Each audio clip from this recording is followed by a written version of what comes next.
So I'd like to introduce our next speaker, Bex Lynam from the Yorkshire Wildlife Trust, who's going to present on the cetaceans of the North Sea. So over to you, Bex. Thanks, Daryl. So morning, everyone. Nice to be here. My name is Bex Lynam. I'm the Marine Advocacy Officer for the North Sea Wildlife Trusts.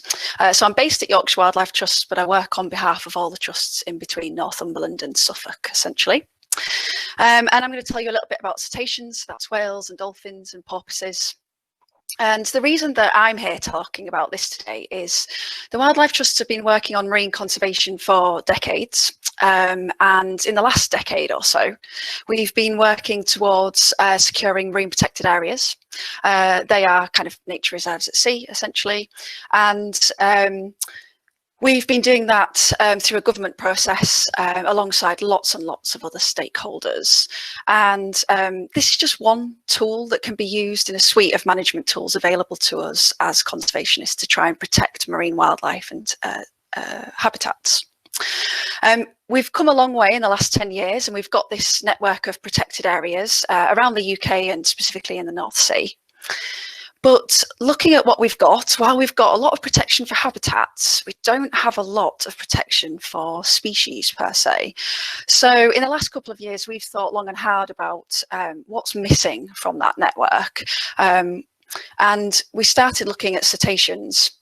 What do we know about them? And actually, that's really been our starting point, is that we realised that we don't know an awful lot about cetaceans. We do have evidence from a number of different sources, but it was clear that we need more if we're to work out a little bit more about them in terms of their abundance, their distribution, and whether they even need any protection measures whatsoever. So that led us to start working hand in hand with the Sea-Watch Foundation as a UK-based charity focusing on cetacean conservation and research, and a number of other different organisations as well. So I'll talk to you more about the project in a little bit, but focusing on cetaceans per se, I'm kind of talking on a much broader scale than just kind of what's off the Yorkshire coast. They're such highly mobile species that it seems inappropriate to talk about them at such a small scale because they use huge areas. So in the UK, generally, we have reported sightings of up to 29 different species, which is pretty impressive given that worldwide we've got around 90 species of cetacean. So we've seen around a third in our own waters. A subset of these species exist in the North Sea.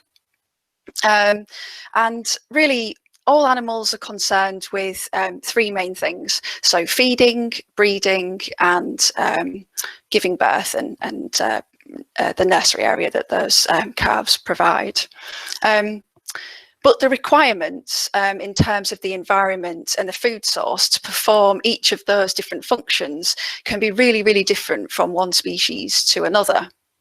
So here in the North Sea, we've got a disproportionate amount of cetaceans in the northern North Sea, and there's a number of different factors for that. So this image here shows the depth of the wider North Sea area. And you can see that, so the deeper the blue, the deeper the area. So the northern North Sea is far deeper, especially towards the northeast of Scotland and off Scandinavia, than the southern North Sea. And you can see, if you look very carefully off the East Yorkshire coast, adjacent to the Humber and down into Lincolnshire and Norfolk, we've got much shallower water.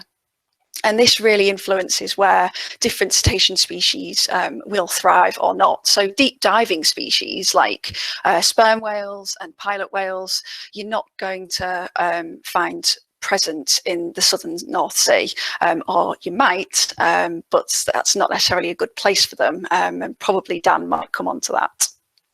So depth is a big factor. I should, by the way, say that these slides have been produced for me by Rodney Forster at Hull University. So thanks to Rodney for producing them for me. The next one is temperature. So in the North Sea, we've got cold water coming down from the north and meeting warm water from the south. And what that does is, as it meets in the middle, it creates upwelling, and that creates really a huge amount of primary productivity. It becomes really nutrient dense, and creates what we call the Flamber front. So that's why off the Yorkshire coastline, a bit further north, obviously, than the Humber,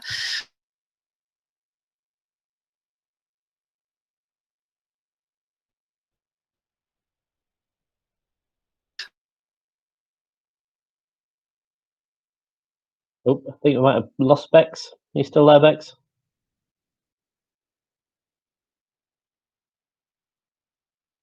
I am still here, so just tell me if you can hear me start to Okay. talk again. Yeah, no, you're Can back you hear again. me now? Yep. Sorry, I think I've got a dodgy headset. Okay, So I'm okay. your whole screen froze, so. Okay. Is it working again now if I flick it? Does that Yeah, work? yeah, that's about, yeah. Great. Okay, sorry about that. So this image shows chlorophyll. So basically the plankton that's occurring in the North Sea, and it scrolls from February through to June. And these satellite images essentially show where you can find that throughout the North Sea.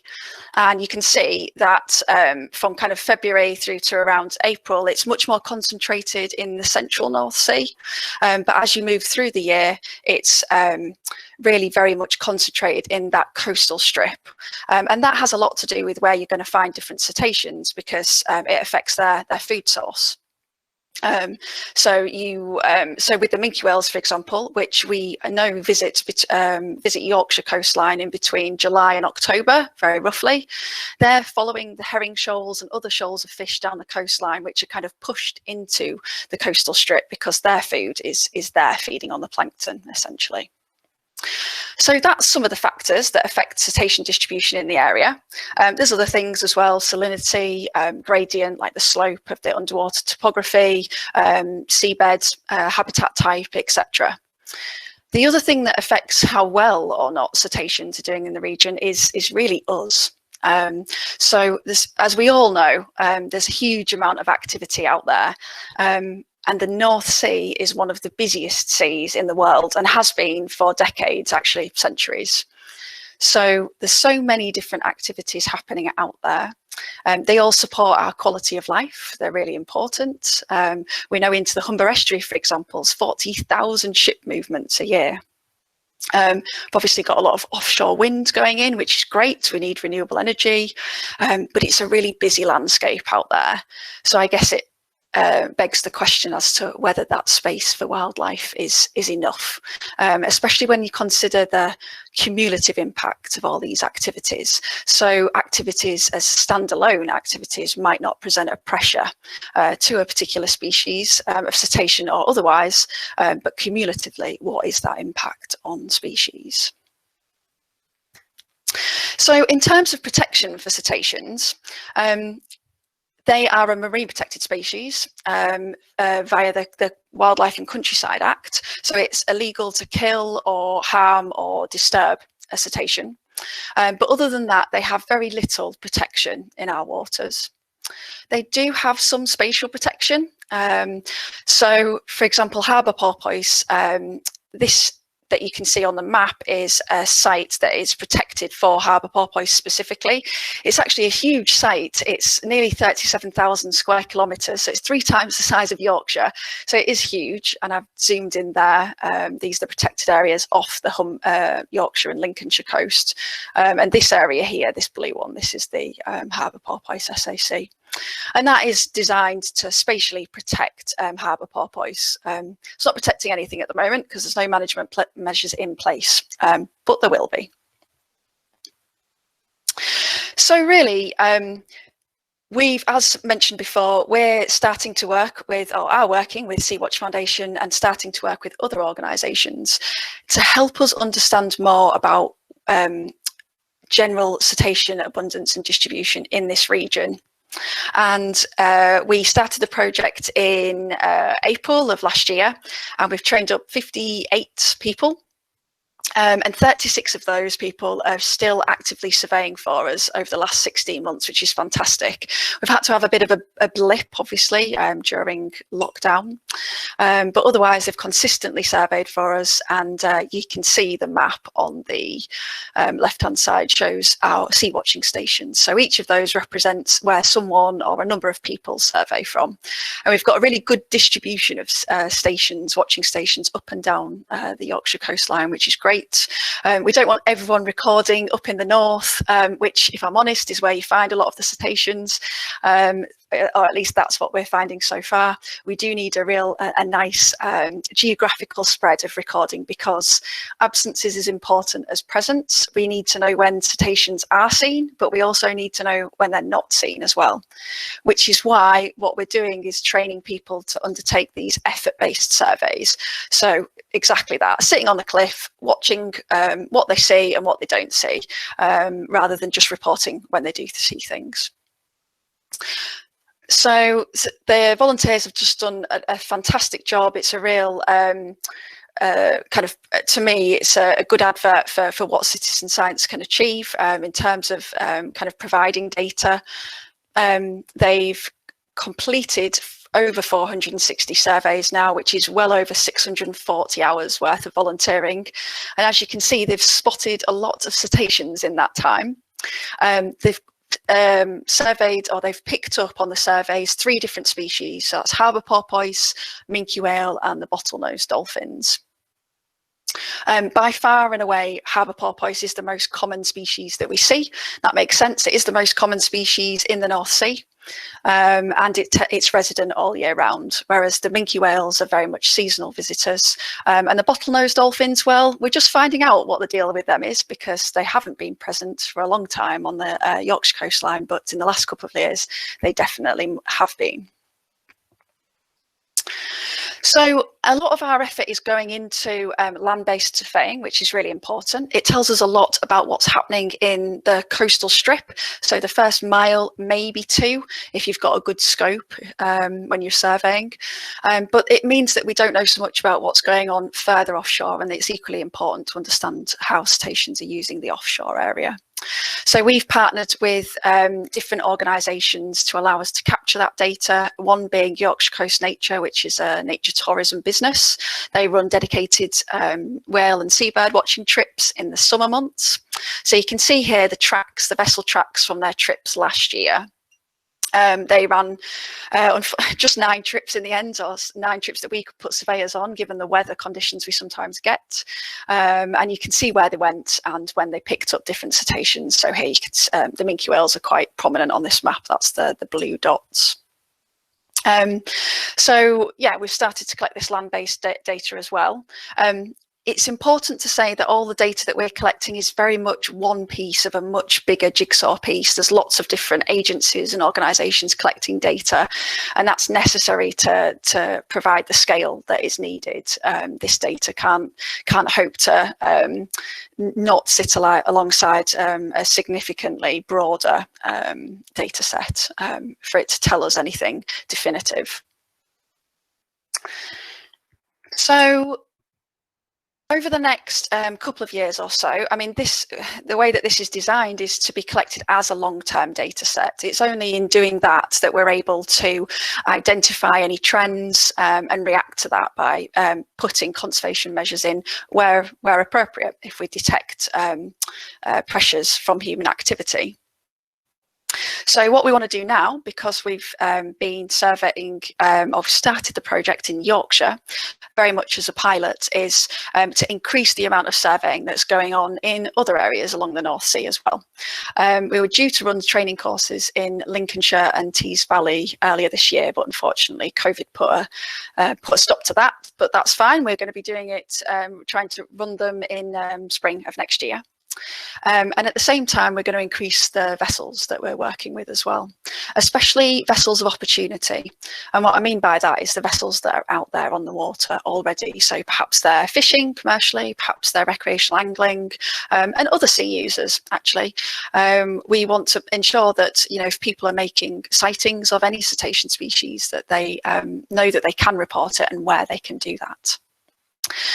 At the same time as doing that, we want to make sure that operators or any sea users are interacting with wildlife in a sustainable way, and they're always putting the interests of the wildlife first and foremost. So we'll be running a wildlife disturbance course on how to minimise disturbance with vessel operators.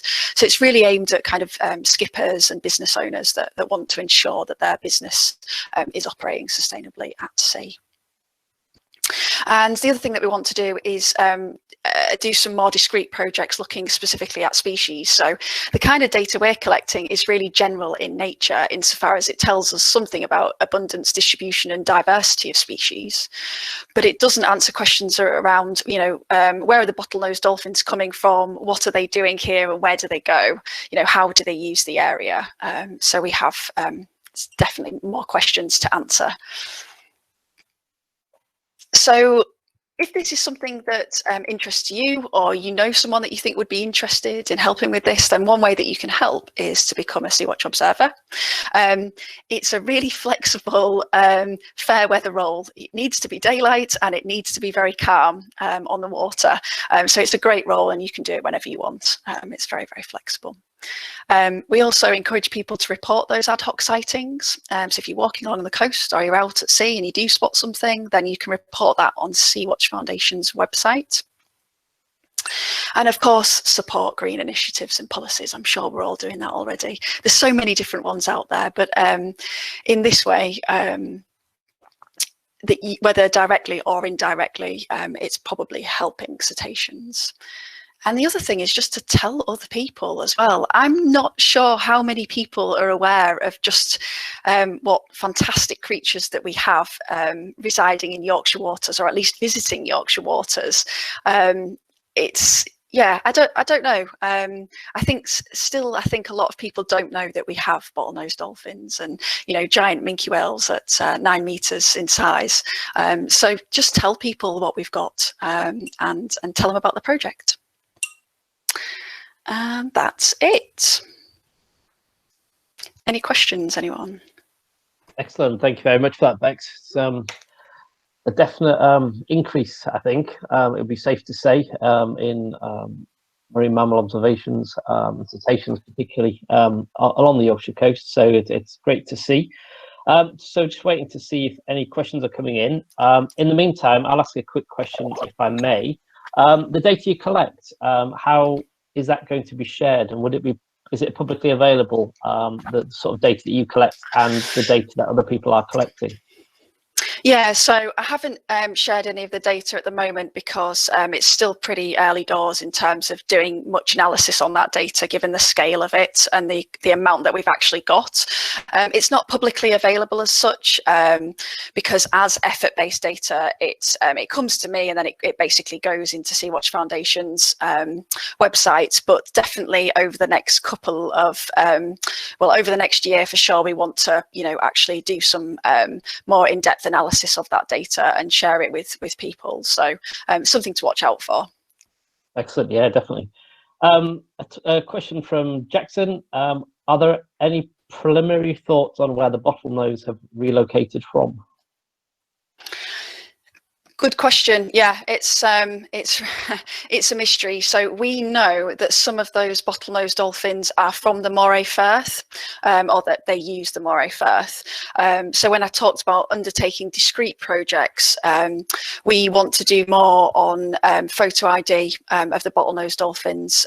We've got a few ID photos, or a small collection of photo IDs of the bottlenose dolphins that have visited the Yorkshire coastline that show that they are the same dolphins that have used that area up there, which is a protected area. So we can make those links already, but as is often the case, we still require much more data to do any kind of in-depth, significant analysis on that sort of thing. As to why they're coming down here, that's a really good question. Perhaps, well, it's usually linked to one of the three things that I mentioned before. So breeding or or feeding or calving. They have been seen with calves down here, and no doubt they're obviously feeding when they're down here. It's possible that they're just taking a holiday who wouldn't want to come and visit Yorkshire, but it's likely to be one of those three things. But we really need to collect more data to give the answers, and unfortunately that seems to be the answer at the moment, is that we can't draw any conclusions with the data that was shown, which is why I've been reluctant to kind of visualize it even, basically, because we still need more to be able to build up a better picture of what's happening. Has there been any further data collected between the Moray Firth and the Yorkshire coast, like further north? Has anyone observed these animals moving south? Yeah, definitely. So we're obviously not the only group that are collecting data. So we work with Sea-Watch Foundation, who've got officers working in the northeast generally, so kind of Northumberland, Durham, etc., and Marine Life that are doing the same as well. And it's very clear that they are, obviously they're transiting right down this coastline and using the whole breadth of the coastline. They've not been seen further south than around Withensea, to my knowledge, not in the last couple of years, in terms of an actual positive ID. That's not to say that bottlenose dolphins haven't been seen further south, although I think that's relatively limited in nature. But to get that positive ID that one from that population that reside up in Scotland has visited this area, that's as far south as we know that they've come. Excellent. A question just in from Lindsay Marsden. Do you utilise any data from the wind farm companies as they have MMOs on board their vessels? Sure. I mean, we're not at this point because we're not necessarily at that point where we would do any significant data analysis. I guess, yeah, some of that data is protected, but a lot of it has to be made available to the public. So if we had a very specific question, then we would absolutely use that data where available to feed into it. So as I mentioned before, ours is really just kind of a complementary data set to that is being collected by others, and that includes private companies like the wind farm companies.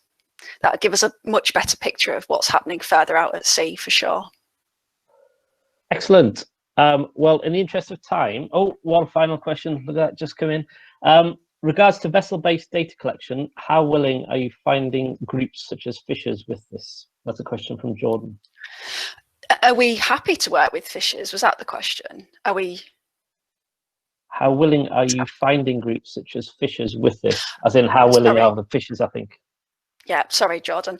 I think that really depends. It's from one fisherman to the next. I have to say that we haven't been able to put a really huge amount of effort into that yet. That's kind of our next step.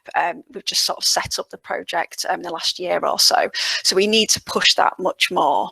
But having spoken informally to a handful of individuals, some of them don't want to be involved, and that's fine. Some of them are much more willing, but a lot of that is not that they don't necessarily want to contribute data to so much as they often just one or two of them on the boat, and it's difficult to be, recording cetaceans, writing things down when they're, busy with their everyday activities. So yeah, very much something that we hope to do more of in the future, and other groups as well. Okay, and this is the final question for this one, coming from Tim Page. So Tim must have managed to join us eventually. Really interesting talk. You mentioned that the big SAC has no management measures in place at the moment. I was wondering what might be meant by management measures in this circumstance. Obviously, the SAC will already be protecting its interest features via the habitat regulations and the regulation that puts in place. Yeah, sure. So yeah, so in terms of that site particularly, we're just talking about looking at what activities that are in there, for example, the wind farms, and implementing management that might be applicable to that particular activity. So there's all sorts of different activities, obviously. So they have to be assessed on a case-by-case basis. So in terms of the wind farms, that might be things like soft starts when those sites are being put in place, and other measures that would perhaps deter the cetaceans from being in the area at the time that construction phase is going on. So there's a whole range of different activities that might need to be looked at. Excellent. Thank you very much, Bex. In the interest of time, we need to move on.